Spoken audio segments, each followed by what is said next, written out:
سبحانک لا علم لنا الا ما علمتنا انک انت العلیم الحکیم رب اشرح لی صدری ویسر لی امری واحلل عقدۃ من لسانی یفقهوا قولی رب زدنی علما رب زدنی علما رب زدنی علما۔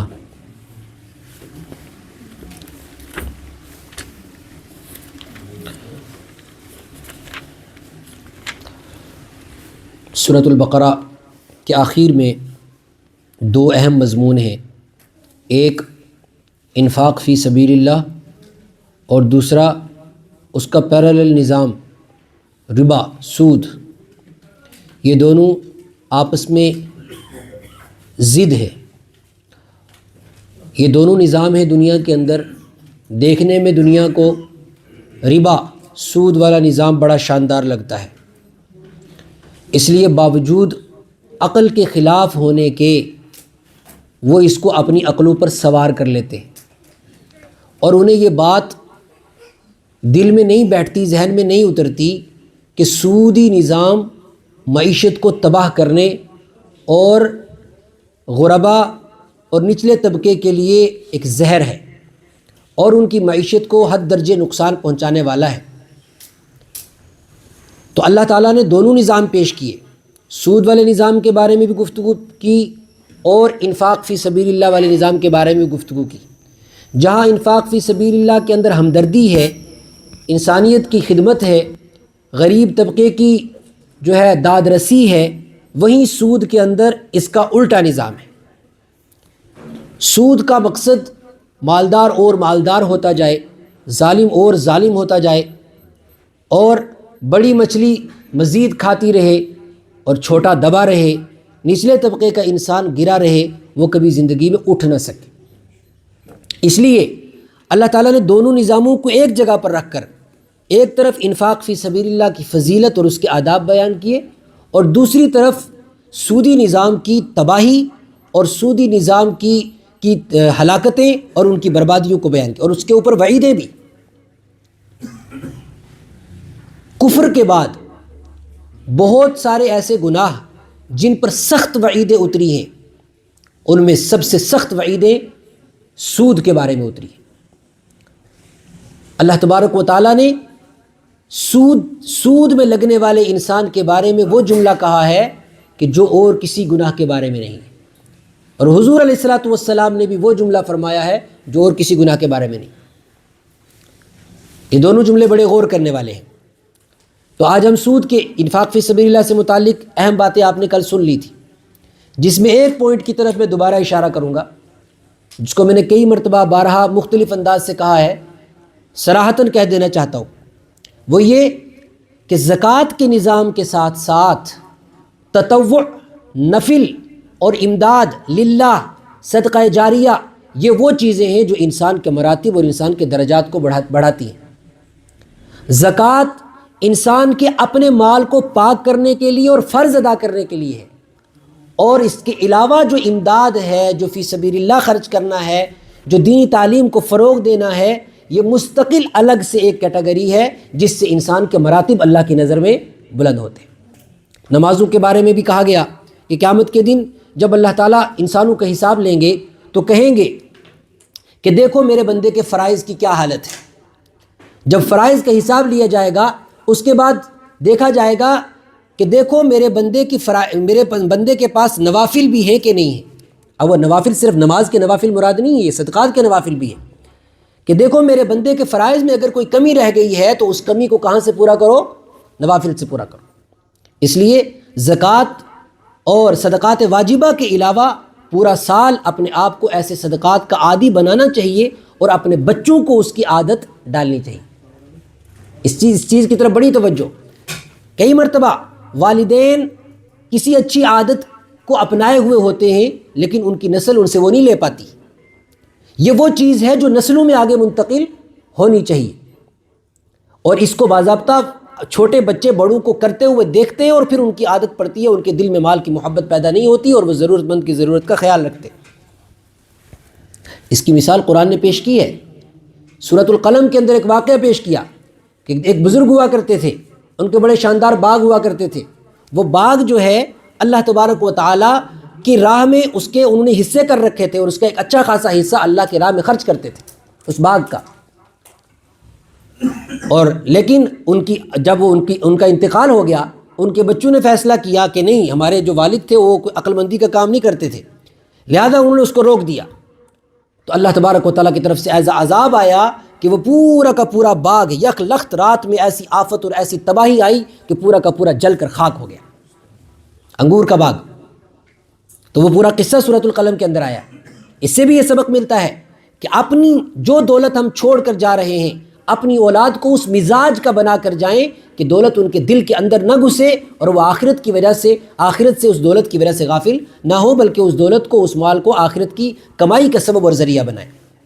لہٰذا تو اس چیز کی طرف خصوصی توجہ دی جانی چاہیے۔ اس کے آداب بھی قرآن پاک نے بیان کیے، اس کے فضائل بھی بیان کیے۔ سود کے بارے میں جو جملہ اللہ نے فرمایا وہ لوگ جن کو یہ بات سمجھ نہیں آتی کہ سود کیا ہے، اور جلدی سے سمجھ آتی بھی نہیں، وہ سود کو ایک بزنس سمجھتے ہیں۔ وہ کہتے ہیں احل اللہ البیع وحرم، وہ یہ کہتے ہیں انما البیع مثل الربا، کہ خرید و فروخت اور بزنس یہ بھی تو ایک سود بھی تو ایک بزنس ہے۔ جب بزنس حلال ہے تو سود کیوں حرام ہو جائے گا؟ سود بھی تو ایک بزنس ہے بھائی، کام کر کے پیسہ کماؤ یا پیسے سے پیسہ کماؤ، بات تو ایک ہی ہے۔ اللہ نے فرمایا کیسے بات ایک ہے؟ احل اللہ البیع وحرم الربا، سود حرام اور بزنس حلال، تم دونوں کو ایک ہی کہتے ہو۔ گفتگو کے انداز سے یہ پتہ چلتا ہے کہ تمہیں سود کی برائیاں سمجھ آئیں یا نہ آئیں، چھوٹا ہو یا بڑا، تمہیں صرف یہ دیکھنا ہے کہ تمہارا رب سود کو حرام کرتا ہے، اور یہ کافی ہے۔ احل اللہ البیع، سود کو بزنس کو اللہ نے حلال کیا، وحرم الربا، اور سود کو حرام کیا۔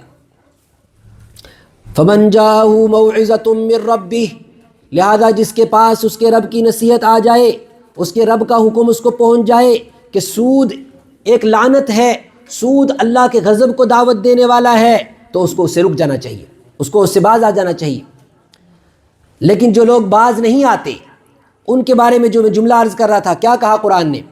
دو باتیں۔ پہلی بات، الذین یاکلون الربا لا یقومون الا کما یقوم الذی یتخبطہ الشیطان من المس، وہ جو لوگ جو سود کھاتے ہیں یہ قبر سے اس حال میں اٹھیں گے ایسا لگے گا کہ جیسے کہ ان پر شیطان سوار ہے، جیسے کہ ان کو دورہ پڑا ہوا ہے، ان پر شیطان سوار ہے، اس حال میں قبروں سے اٹھیں گے۔ اور علماء نے لکھا کہ اس حال میں تو اٹھیں گے، اصل میں یہ اشارہ اس بات کی طرف بھی ہے کہ دنیا کے اندر بھی جو سود میں لگا ہوا ہے اس کو اس کے نقصانات سمجھ نہیں آتے، وہ اس کے دماغ کے اندر سود ایسا گھسا ہوا ہے جیسے کہ شیطان نے اس کے اوپر حملہ کر دیا اور شیطان اس پر سوار ہوا ہو، اور وہ شیطان کے اثرات کے تحت ہو۔ جیسے کسی بندے کو دورہ پڑ جاتا ہے اور اس کا دماغ خراب ہو جاتا ہے، وہ اپنی عقل و شعور سے کام لینا چھوڑ دیتا ہے، فرمایا سود میں لگنے والا ایسا ہی ہے جیسے کہ اس کی عقل و شعور نے کام کرنا چھوڑ دیا ہو۔ الذین یأکلون الربا لا یقومون الا کما یقوم الذی یتخبطہ الشیطان من المس، وہ ایسا ہے جیسے کہ شیطان نے اس کو چھو دیا ہو اور شیطان اس پر حاوی اور مسلط ہو گیا ہو اور اس کو عقل و شعور اس کا ختم کر دیا ہو۔ ایک بات تو یہ، دوسری بات یمحق اللہ الربا ویربی الصدقات، سود کے بیچ میں صدقے کا لفظ اللہ تعالیٰ لائے ہیں کہ سنو، سود کو اللہ تبارک و تعالیٰ جڑ سے کاٹ دے گا، سود کی جڑیں اللہ تعالیٰ ختم کر دے گا۔ اس کا کیا مطلب ہے سود کی جڑیں ختم کر دے گا؟ اس کا مطلب یہ ہے کہ بظاہر انسان کو لگے گا کہ وہ سود کی وجہ سے ترقی کر رہا ہے، اس کا کاروبار ترقی کر رہا ہے، اس کا مکان بڑا بن رہا ہے، اس کی گاڑیاں اچھی آ رہی ہیں، اس کا نام نمود بڑا ہو رہا ہے، لیکن وہ لگے گا اس کو، لیکن وہ اپنی جڑیں کاٹ رہا ہے، آخرت کے اعتبار سے بھی اور دنیا کے اعتبار سے بھی اور آئندہ آنے والی نسلوں کے اعتبار سے بھی۔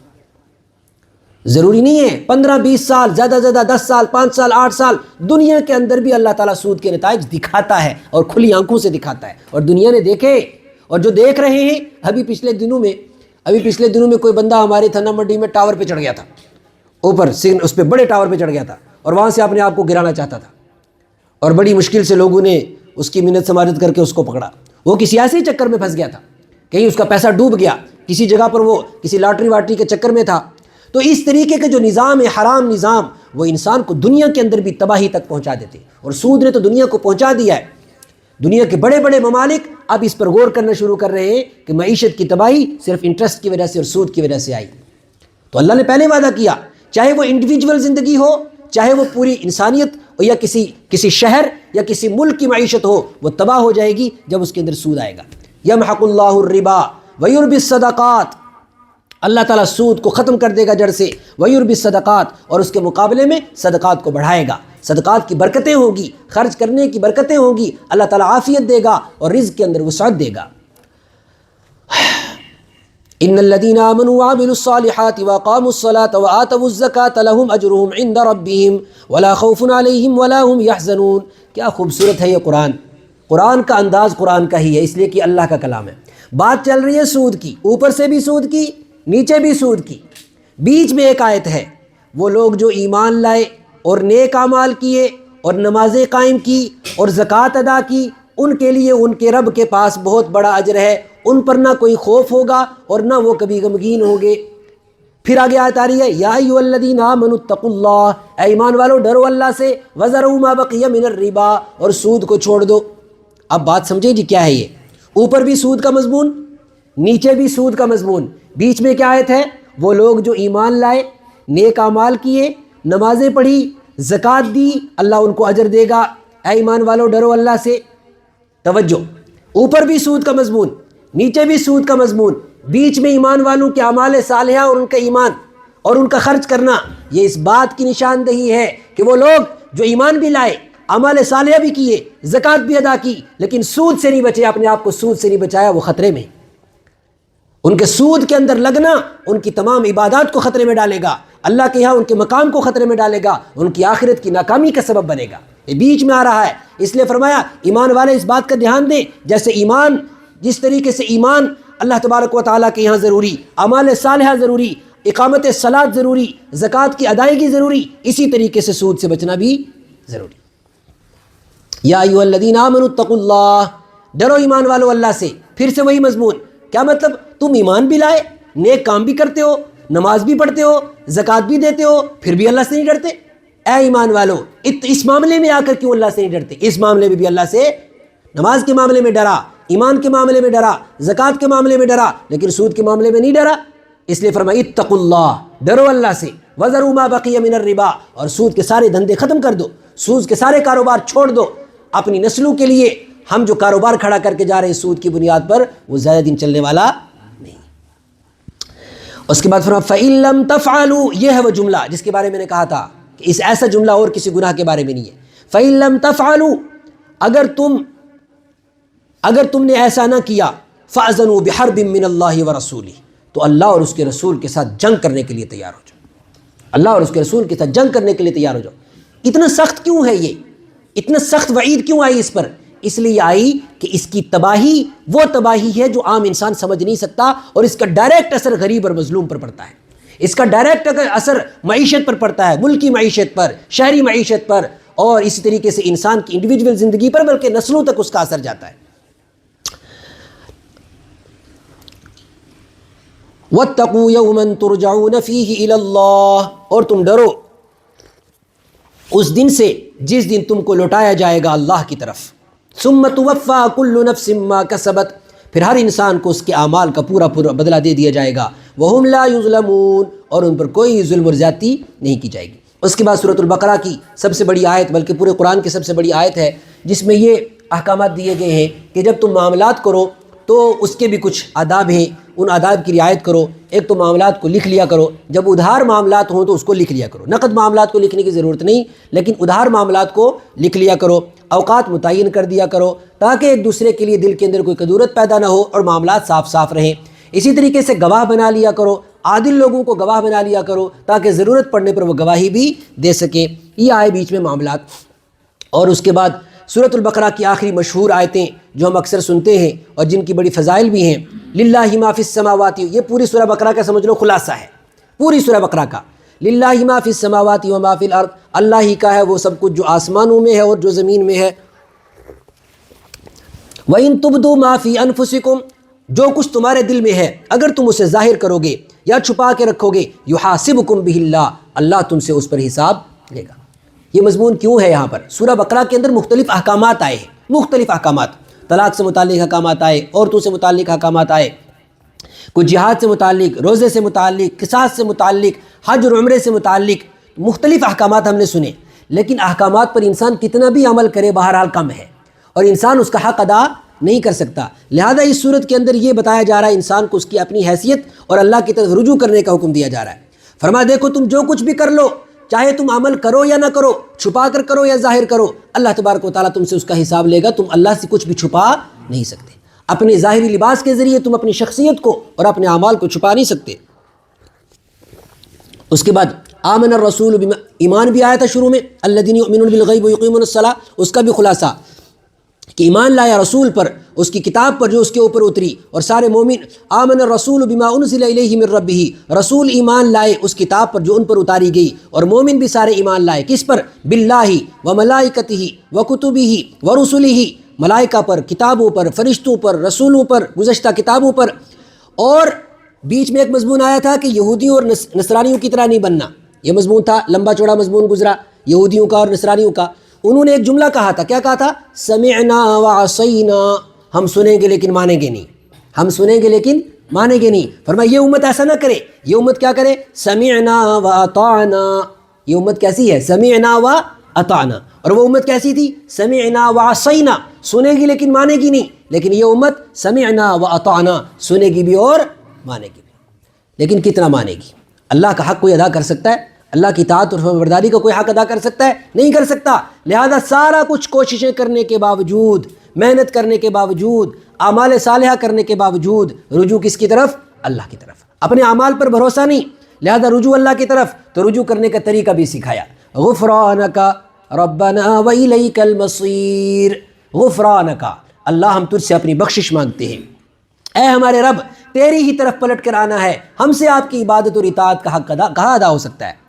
لیکن کسی انسان کے دماغ میں آئے بڑے مشکل احکامات ہیں، کیسے اس پر عمل ہوگا، دین تو بڑا مشکل ہے فلانا، چلو یہ تو ہو جائے گا، نماز تو چلو پڑھ لیں گے، اور چلو جی روزہ بھی رکھ لیں گے، کوئی بات نہیں، اور کوئی بات نہیں، دل پر پتھر رکھ کے زکوٰۃ بھی دے دیں گے، سب کچھ کر لیں گے، سود سے تو نہیں بچ سکتے، فلانی برائی سے تو نہیں بچ سکتے، فلانی برائی سے تو نہیں بچ سکتے، اور جو معاشرہ ہی ایسا ہے، اللہ نے فرمایا میں نے تمہیں کوئی حکم ایسا نہیں دیا جو تم کر نہیں سکتے، میرا جو بھی حکم ہے میں جانتا ہوں کہ میرے بندے اس پر عمل کر سکتے ہیں۔ ہاں اگر نہیں کر رہے تو پڑوسی کو خوش کرنے کے لیے، رشتہ دار کو خوش کرنے کے لیے، اپنے کاروبار کو چمکانے کے لیے، دوسرے کسی کو خوش کرنے کے لیے نہیں کر رہے، ورنہ اگر کوئی کرنا چاہے تو کر سکتا ہے۔ آج لوگ کہتے ہیں اور جی اگر انٹرسٹ چھوڑ دیں تو پھر کمپنی کیسے بنائیں، پھر بڑا کاروبار کیسے کریں؟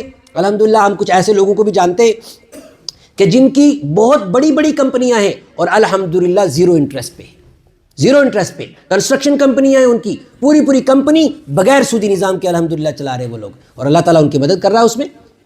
تو اللہ تعالیٰ نے فرمایا میں نے کوئی حکم تمہیں ایسا نہیں دیا جو تم کر نہیں، اگر تم نہ کر سکتے تو اللہ تمہیں کبھی اس حکم کے کرنے کا حکم نہ دیتا۔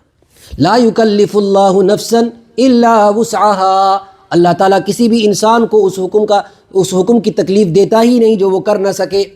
ہاں جو کرے گا اپنے لیے کرے گا، لہا ما کسبت وعلیہا ما اکتسبت، جو کرے گا اس کا اجر پائے گا، جو نافرمانی کرے گا اس کا اجر پائے گا۔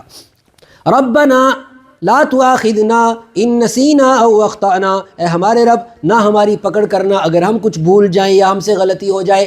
بھول گئے، پتہ ہی نہیں تھا، لیکن پتہ تھا پھر بھی غلطی ہو گئی، یہ خطا ہے، اور پتہ ہی نہیں تھا بھول سے ہو گئی، یہ نسیان ہے۔ فرمایا رفع عن امتی الخطأ والنسیان، حضور صلی اللہ علیہ وسلم کی حدیث ہے میری امت سے بھول چوک معاف ہے۔ یہ بھی کتنا بڑا کرم ہے کہ بھول چوک میری امت سے معاف ہے۔ تو یہاں بھی وہی آ رہا ہے، اے ہمارے رب تو ہماری پکڑ نہ کرنا اگر ہم بھول جائیں یا ہم سے غلطی ہو جائے۔ بھول اور غلطی کا فرق سمجھے جی؟ بھول کا مطلب پتہ ہی نہیں تھا حکم کا، اور خطا کا مطلب پتہ تھا لیکن دماغ کے اوپر شیطان نے ایسا تسلط کیا کہ نفس کے بہکاوے میں آ کر گناہ ہو گیا۔ بھائی بہت سارے ایسے گناہ سب کو پتہ ہے گناہ ہے لیکن پھر بھی ہو جاتے۔ اسی کو قرآن پاک میں ایک جگہ کہا وَلَيْسَتِ إِنَّمَا التَّوْبَةُ لِلَّذِينَ يَعْمَلُونَ السُّوءَ بِجَهَالَةٍ ثُمَّ يَتُوبُونَ مِنْ قَرِيبٍ، توبہ ان لوگوں کے لیے ہے جو جہالت میں کام کر لیتے، جو جہالت میں کام کر لیتے۔ کیا مطلب جہالت میں؟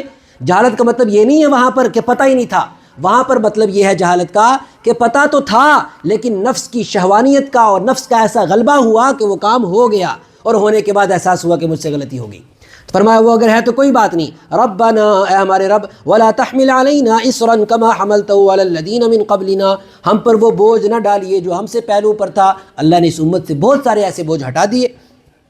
ربنا اے ہمارے رب ولا تحملنا ما لا طاقت لنا به، اللہ تعالیٰ ہم پر وہ بوجھ نہ ڈالیے جس کی ہمارے اندر طاقت ایسی آزمائشوں میں ہمیں مبتلا نہ کیجیے جس میں ہم ناکام ہو جائیں اور جس کو تحمل کرنے کی ہمیں طاقت نہ ہو۔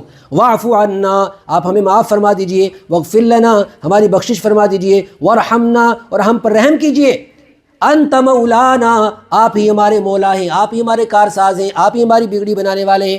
فانصرنا علی القوم الکافرین، ایک طرف پورا کفر ہے، ایک طرف اسلام کا پودا ہے، اس اسلام کے پودے کی آبیاری کرنی ہے اور مدد کس سے مانگنی ہے؟ اللہ سے۔ فانصرنا، آپ ہماری مدد کیجئے، علی القوم الکافرین، کافر قوم پر۔ اللہ تبارک و تعالی ہمیں اس سورت کے تمام پیغامات پر عمل کرنے کی توفیق عطا فرمائے۔ وآخر دعوانا الحمدللہ رب العالمین۔